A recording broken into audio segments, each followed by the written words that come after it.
ಶ್ರೀ ಶ್ರೀ ಸದ್ಗುರು ಸಿದ್ಧಾರೂಢಾಯ ನಮಃ. ಇವತ್ತಿನ ದಿವಸ ಎಷ್ಟು ಕಾಡುವವೋ ಕಬ್ಬಕ್ಕೆ ಅಂತಕ್ಕಂಥ ಸಂತ ಶಿಶುನಾಳ ಶರೀಫ್ ಸಾಹೇಬರ ಪದ್ಯವನ್ನು ನೋಡೋಣ. ಎಷ್ಟು ಕಾಡುವವೋ ಕಬ್ಬಕ್ಕೆ, ನಾ ಹೊಲದೊಳಗಿರುವೆ ಒಬ್ಬಾಕಿ, ಆ ಕಡೆಯಿಂದ 3 ಹಕ್ಕಿ, ಈ ಕಡೆಯಿಂದ 6 ಹಕ್ಕಿ, ಲಗ್ಗೆ ಹಾಕುತ್ತಾವು ಕಾದು ಕಾದು, ಬಂತು ನನಗೆ ಬಲು ಬೇಸರಿಕಿ ಅಂತೇಳಿ ಹೇಳ್ತಾರೆ. ಅಂದ್ರೆ ಭೂಮಿಯೊಳಗೆ ಪೈರು ತೆನೆ ಹಾಕಿ ನಿಂತಾಗ ಕಾಳು ಗಚ್ಚುವಂಥ ಟೈಮ್ದೊಳಗೆ ಹಕ್ಕಿಗಳ ಒಂದು ಉಪದ್ರವ ಭಾಳ ಆಕ್ಕಿರ್ತೈತಿ. ಅದೆಲ್ಲ ರೈತರಿಗೂ ತಿಳಿದಂಥ ವಿಚಾರ. ಎಲ್ಲರೂ ಕೂಡ ತಮ್ಮ ತಮ್ಮ ಹೊಲದೊಳಗೆ ಇದ್ದಂಥ ಬೆಳೆಗಳನ್ನು ರಕ್ಷಣೆ ಮಾಡಿಕೊಳ್ಳೋ ಸಲುವಾಗಿ ಪ್ರತಿಯೊಬ್ಬರು ಆ ಒಂದು ಕಾಳು ತಿನ್ನಲಿಕ್ಕೆ ಬಂದಂಥ ಹಕ್ಕಿ ಪಕ್ಷಿಗಳನ್ನು ಹೊಡೆದೋಡಿಸುವುದಕ್ಕೆ ಒಂದು ಸಾಕಷ್ಟು ಪ್ರಯತ್ನವನ್ನು ಮಾಡ್ತಾರೆ. ಅದ ಒಂದು ರೀತಿಯೊಳಗೆ ಇಲ್ಲೇ ಆ ಒಂದು ರೈತರು ಹೊಲದೊಳಗಿರ್ತಕ್ಕಂಥ ಹಕ್ಕಿ ಪಕ್ಷಿಗಳನ್ನು ಹೊಡೆದೋಡಿಸುವಂಥ ಒಂದು ರೀತಿಯನ್ನು ಕಂಡ ಶರೀಫ್ ಸಾಹೇಬರು ಈ ಒಂದು ಶರೀರದಲ್ಲಿರ್ತಕ್ಕಂಥ ದುಷ್ಟಗುಣಗಳನ್ನು ಕುರಿತು ಅವುಗಳನ್ನು ಆ ಒಂದು ಕಬ್ಬಕ್ಕಿ ಅಂತಕ್ಕಂಥ ಪಕ್ಷಿಗೆ ಹೋಲಿಸಿ ಈ ಒಂದು ಪದ್ಯವನ್ನು ಬರೆದರು. ಆ ಕಡೆಯಿಂದ 3 ಹಕ್ಕಿ, ಈ ಕಡೆಯಿಂದ 6 ಹಕ್ಕಿ ಲಗ್ಗೆ ಇಡ್ತಾವು ಅಂತ ಹೇಳ್ತಾರೆ ಅವರು. ಅಂದ್ರೆ ಸಾತ್ವಿಕ, ರಾಜಸ, ತಮ ಅಂತಕ್ಕಂಥ 3 ಗುಣಗಳು ಅವ 3 ಹಕ್ಕಿ. ಇನ್ನು ಈ ಕಡೆಯಿಂದ 6 ಹಕ್ಕಿ ಅಂತಂದ್ರೆ ಅರಿಷಡ್ ವರ್ಗಗಳಂತ ನಾವೇನು ಹೇಳ್ತೀವಿ, ಕಾಮ, ಲೋಭ, ಮೋಹ, ಮದ, ಮತ್ಸರ ಅಂತಕ್ಕಂಥವು ಏನದಾವ ಇವು. ಈ 6 ಹಕ್ಕಿಗಳು ಈ ಕಡೆಯಿಂದ ಬಂದು ಕಾಡಕತ್ತಿದ್ರೆ ಆ ಕಡೆಯಿಂದ ಆ 3 ಹಕ್ಕಿ ಬಂದು ಕಾಡಕತ್ತಾವು. ಇಂಥ ಒಂದು ಹಕ್ಕಿಗಳನ್ನು ನನಗೆ ಕಾದ ಅವನ ಹದ್ದಿ ಬಸ್ತಿನೊಳಗೆ ಇಟ್ಕೊಳ್ಳೋ ಸಲುವಾಗಿ ನನಗೆ ಭಾಳ ಬೇಸರಿಕೆ ಬಂದೈತಿ ಅಂತೇಳಿ ಅವರು ಹೇಳ್ತಾರೆ. ಮುಂದಿನ ನುಡಿ ಒಳಗೆ ಕಬ್ಬಕ್ಕೆ ಬರ್ತಾವ ಸರಿ ಬೆರಕಿ, 639 ಮಣಕಲಿಕಿ, ಅದರೊಳಗೊಂದೈತಿ ಬೆರಕಿ, ಕವಣಿ ಬೀಸಿ ಬಂತು ಬ್ಯಾಸರಿಕಿ ಅಂತ ಹೇಳ್ತಾರೆ. ಅಂದ್ರೆ ಈ 6 ಅಂತಕ್ಕಂಥ ಏನು ಗುಣಗಳೇನದಾವಲ್ಲ, ಕೆಟ್ಟ ಗುಣಗಳೇನದಾವು, ಇವು ಸರ್ಬೇರಿಕೆಯಾಗಿ ಮನಸ್ಸನ್ನು ಕಲಕ್ತಾವು ಅಂತ ಹೇಳ್ತಾವೆ. ಅಂದ್ರೆ ಈ ಕಾಮ ಅಂತಂದ್ರೆ ಮನುಷ್ಯನೊಳಗಿರ್ತಕ್ಕಂಥ ಆಸೆ. ಈ ಆಸೆ ಏನು ಮಾಡ್ತೈತಿ ಅಂತಂದ್ರೆ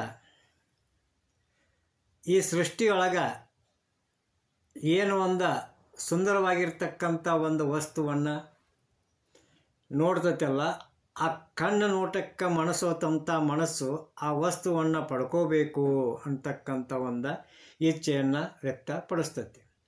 ಆವಾಗ ಆ ಮನುಷ್ಯನ ಒಂದು ಸೆಳೆತಕ್ಕೆ ಸಿಕ್ಕಂಥ ಆ ಮನುಷ್ಯ ಏನು ಮಾಡ್ತಾನೋ, ಏನಾದರೂ ಸರಿ ಆ ವಸ್ತುವನ್ನು, ಆ ಒಂದು ಸೌಂದರ್ಯವನ್ನು ನಾನು ವಶಪಡಿಸ್ಕೊಳ್ಳಬೇಕು ಅಂತೇಳಿ ತಿಳ್ಕೊಂಡ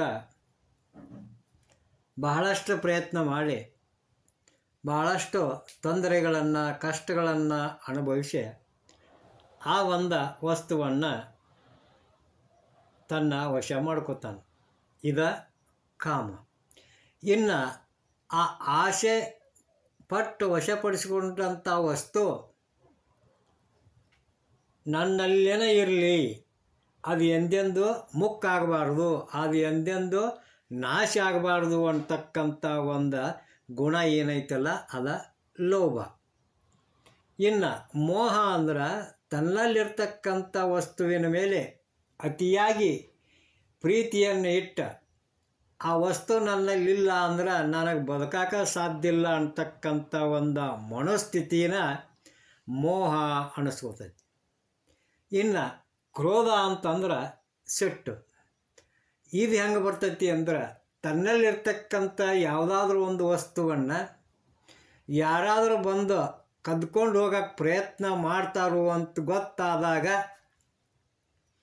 ಆ ಒಂದು ಮನಸ್ಸಿಗೆ ಸಿಟ್ಟು, ಕೋಪ, ತಾಪ ಅಂತಕ್ಕಂಥದ್ದು ಬರ್ತೈತಿ. ಇದು ಕ್ರೋಧ. ಇನ್ನು ಮತ್ಸರ ಅಂತಂದ್ರೆ ನಮ್ಮಲ್ಲಿರ್ತಕ್ಕಂಥ ವಸ್ತುವಿನ ರೀತಿನ ಅದರ ತದ್ರೂಪವಾದಂಥ ವಸ್ತು ಮತ್ತೊಬ್ರು ಯಾರಾದರೂ ತಗೊಂಡು ಬಂದ ಇಟ್ಕೊಂಡ್ರು ಅಂತಂದ್ರೆ ಅಲ್ಲಿ ಮತ್ಸರ ಅಂದ್ರೆ ಹೊಟ್ಟೆ ಕಿಚ್ಚು. ಇಷ್ಟು ದಿವಸ ನನ್ನ ಅಂತೆ ಕಷ್ಟ ಇತ್ತಿದ ವಸ್ತು ಇನ್ನೊಬ್ಬರು ತೊಗೊಂಡು ಬಂದ್ರಲ್ಲ ಅಂತಕ್ಕಂಥ ಒಂದು ಹೊಟ್ಟೆ ಕಿಚ್ಚು ಏನು ಪಡ್ತಾರಲ್ಲ, ಆ ಹೊಟ್ಟೆ ಕಿಚ್ಚಿಗೆನ ಮತ್ಸರ ಅಂತೇಳಿ ಇನ್ನು ಹೇಳ್ತಾರೆ. ಇನ್ನು ಮದ ಅಂದ್ರೆ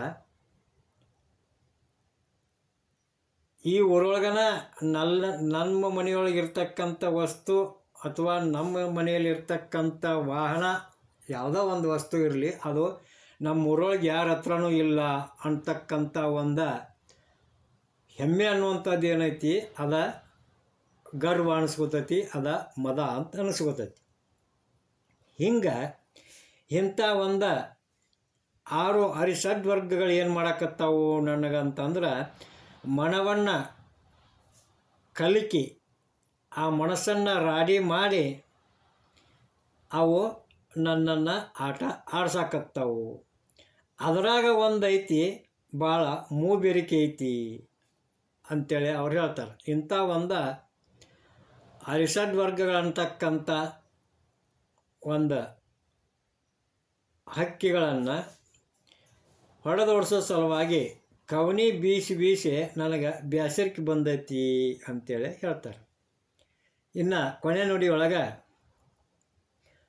ಕಾಳು ತಿಂದು ಹೊಡಿತಾನ ಗೊರಕಿ ಶಿಶುನಾಳ ದೇಶನ ಮುದಿ ಹಕ್ಕಿ ಗುರು ಗೋವಿಂದನ ಬಳಿ ಮುಕ್ತಿ ಬೇಡಿ ಕಾಡುವವು ಆ ಹಕ್ಕಿ ಅಂತೇಳಿ ಹೇಳ್ತಾರೆ. ಅಂದ್ರೆ ಈ ಒಂದು ಪದ್ಯವನ್ನು ಸಂತ ಶಿಶುನಾಳ ಶರೀಫ್ ಸಾಹೇಬರು ತಮಗೋಸ್ಕರವಾಗಿ ತಮ್ಮ ಮನಸ್ಸಿನೊಳಗೆ ನಡೀತಿರ್ತಕ್ಕಂಥ ಒಂದು ಮನಸ್ಸಿನ ಚಂಚಲತ್ವವನ್ನು ಬಿಂಬಿಸುವ ಸಲುವಾಗಿ ಈ ಒಂದು ಪದ್ಯವನ್ನು ಬರೆದಂಗೆ ಕಾಣ್ತತಿ.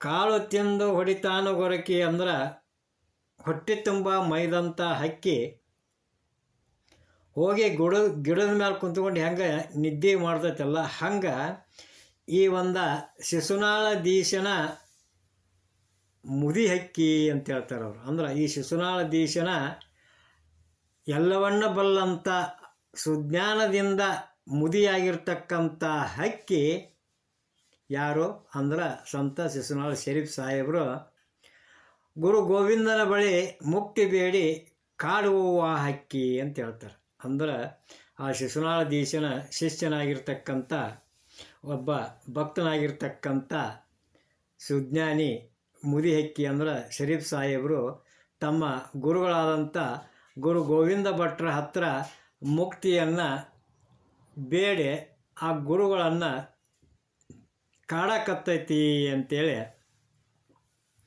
ಈ ಒಂದು ಪದ್ಯದೊಳಗೆ ಹೇಳ್ತಾರೆ. ಅಂದ್ರೆ ಒಟ್ಟಿನೊಳಗಿದ್ರ ಭಾವಾರ್ಥ ಏನಪ್ಪ ಅಂತಂದ್ರೆ ಹೊಲದೊಳಗಿದ್ದುಕೊಂಡ ಬೆಳೆಯನ್ನು ತಿನ್ನಕ್ಕೆ ಬಂದಂಥ ಹಕ್ಕಿಗಳನ್ನು ಓಡಿಸೋದು ಸಾಮಾನ್ಯವಾಗಿ ಎಲ್ಲರೂ ಕಂಡಿರುವಂಥ ದೃಶ್ಯ. ಕಬ್ಬಕ್ಕಿ ಉತ್ತರ ಕರ್ನಾಟಕದೊಳಗೆ ಹೆಚ್ಚಾಗಿ ಕಾಣಿಸಿಕೊಳ್ಳುವಂಥ ಒಂದು ಹಕ್ಕಿ. ಈ ಒಂದು ರೈತರು ಹಕ್ಕಿಯಿಂದ ಬೆಳೆಯನ್ನು ರಕ್ಷಿಸೋಕೆ ಪ್ರಯತ್ನ ಮಾಡಿದ್ರೆ ಸಾಧಕ ಆದಂಥವ ತಾನು ಪೋಷಿಸಿಕೊಂಡು ಬಂದಂಥ ಶಾಂತಿ, ಸಮಾಧಾನ, ಸೈರಣೆಗಳನ್ನು ಅಂಗಗುಣಗಳು ಎಂಬ ಕಬ್ಬಕ್ಕಿಯಿಂದ ರಕ್ಷಿಸಿಕೊಳ್ಬೇಕಾಕ್ಕತಿ. ತನ್ನ ಹೊಲದಾಗ ಒಬ್ಬನೇ ಅಥವಾ ಒಬ್ಬಳೇ ಹಕ್ಕಿಗಳನ್ನು ಓಡಿಸುವಂತೆ ಸಾಧನಾ ಪಥದಲ್ಲಿ ಬರ್ತಕ್ಕಂಥ ಎಡರು ತೊಡರುಗಳನ್ನು ಸಾಧಕನೊಬ್ಬನೇ ಎದುರಿಸಿ ಜಯಿಸಬೇಕಾಕ್ಕೈತಿ. ಕಡೆಗೆ ಅರಿಷಡ್ವರ್ಗಗಳು ಅಂಗಗುಣಗಳಂತಕ್ಕಂಥ ಕಬ್ಬಕ್ಕಿಗಳು ಸಾಧಕನ ನಿಷ್ಠಾಪೂರ್ಣ ಸಾಧನೆಗೆ ಮನಸೋತು ಲಿಂಗಗುಣಗಳಾಗಿ ಆ ಪರಮಾತ್ಮನಲ್ಲಿ ಮುಕ್ತಿಯನ್ನು ಬೇಡುವ ಸ್ಥಿತಿಗೆ ಬರ್ತಾವು ಅಂತೇಳಿ ಯಾವ ಸಂತ ಶಿಶುನಾಳ ಶರೀಫ್ ಸಾಹೇಬರು ಹೇಳ್ತಾರೆ. ಇನ್ನು ಮುಂದಿನ ಪದ್ಯದೊಳಗೆ ಬಿಡು ಬಿಡು ನಿಮ್ಮಯ ಈ ನಡತಿ ಅಂತ ಹೇಳ್ತಾರೆ ಅವರು.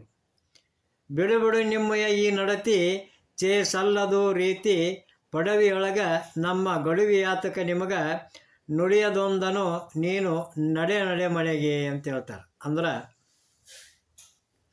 ಈ ಒಂದು ನಿನ್ನ ರೀತಿ, ಈ ಒಂದು ನಿಮ್ಮ ನಡತಿ ಸರಿಯಲ್ಲ, ಇದು ಸಲ್ಲೋದಿಲ್ಲ. ಈ ಭೂಮಿಯೊಳಗೆ ನಮ್ಮ ಗೊಡವೆ ನಿಮಗೆ ಯಾಕೆ? ಯಾವುದೋ ಒಂದು ನುಡಿಯನ್ನು, ಯಾವುದೇ ಒಂದು ಮಾತನ್ನು ನೀನು ಮಾತಾಡಬೇಡ, ನುಡಿಬೇಡ, ನೀ ಸುಮ್ಮನೆ ನಡಿ ಮನೆಗೆ ಅಂತೇಳಿ ಹೇಳ್ತಾರೆ. ಇನ್ನು ಮುಂದಿನ ನುಡಿಯೊಳಗೆ ಭೋಗ ವಿಷಯ ಸುಖ ನೀಗಿ ಯೋಗದೊಳಿರೆ ಆಗದಾಗದ ಸ್ನೇಹ ನಡೆ ನಮಗೆ ನಿಮಗೆ ಅಂತ ಹೇಳ್ತಾರೆ. ಅಂದ್ರೆ ಈ ಸಂಸಾರದ ಒಂದು ಶರೀರ ಭೋಗ ವಿಷಯ ಸುಖವನ್ನು ನೀಗಿ ಅದನ್ನು ಧಿಕ್ಕರಿಸಿ ಅದನ್ನು ಅಲ್ಲಗಳೆದ ಯೋಗದೊಳಗೆ ನಾ ಅದೇನಿ, ಯೋಗ ಸಾಧನೆಯೊಳಗೆ ನಾ ಅದೇನಿ. ಅದಕ್ಕೆ ನಿಮ್ಮಂಥ ವಿಷಯಾಸಕ್ತರ ವಿಷಯ ಸುಖಕ್ಕಾಗಿ ನೀವು ನನ್ನ ಹತ್ರ ಸ್ನೇಹ ಮಾಡಿದ್ರೆ ಅದು ಆಗೋದಿಲ್ಲ, ನನ್ನ ಸ್ನೇಹ ನಿಮಗೆ ಸಿಗೋದಿಲ್ಲ. ಸುಮ್ಮನೆ ನಿಮ್ಮ ಮನೆಗೆ ನೀವು ನಡೀರಿ, ಹೋಗ್ರಿ ಅಂತೇಳಿ ಹೇಳ್ತಾರೆ.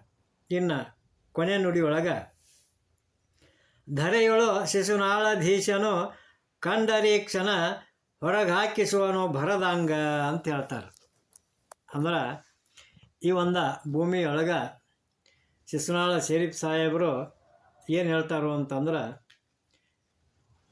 ಈ ಒಂದು ವಿಷಯ ಸುಖಕ್ಕೆ ಆಸೆ ಪಟ್ಟವರ ಉದ್ದಡತನವನ್ನು ಕಂಡ ಅಂತಂದ್ರೆ, ನೋಡಿದ ಅಂತಂದ್ರೆ ಆ ಶಿಶುನಾಳಧೀಶ ನಿಮ್ಮನ್ನು ಎಂದೆಂದು ನನ್ನ ಹತ್ರ ಬರ್ದಂಗೆ ಹೊರಗೆ ಹಾಕ್ತಾನು ಅಂತೇಳಿ ಹೇಳ್ತಾರೆ. ಇದರ ತಾತ್ಪರ್ಯ ಏನಪ್ಪ ಅಂತಂದ್ರೆ, ಸಾಧನೆಯಲ್ಲಿ ನಿರತನಾದ ಸಾಧಕನಿಗೆ ಪ್ರಲೋಭನೆಗಳು ಬೇರೆ ಬೇರೆ ರೂಪ ತಾಳಿ ಬರ್ತಾವೆ. ಶರೀಫ್ ಸಾಹೇಬರು ಸ್ವತಃ ಸಾಧಕರಾಗಿದ್ದರು.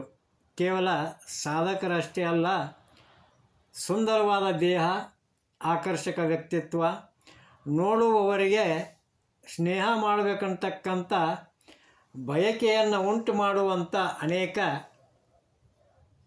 ಅಪ್ಯಾಯಮಾನವಾಗಿರ್ತಕ್ಕಂಥ ಗುಣಗಳು ಶರೀಫರ ಒಂದು ವ್ಯಕ್ತಿತ್ವದೊಳಗೆ ಕೂಡಿಕೊಂಡಿದ್ದು.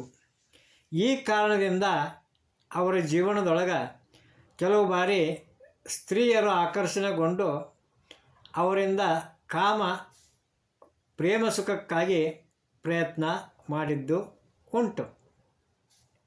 ಅಂಥ ಪ್ರಸಂಗದೊಳಗೆ ಈ ಒಂದು ಪದ್ಯ ರಚನೆ ಆಗಿರಬೇಕು ಅಂತೇಳಿ ನಮ್ಮ ಒಂದು ಅನಿಸಿಕೆ.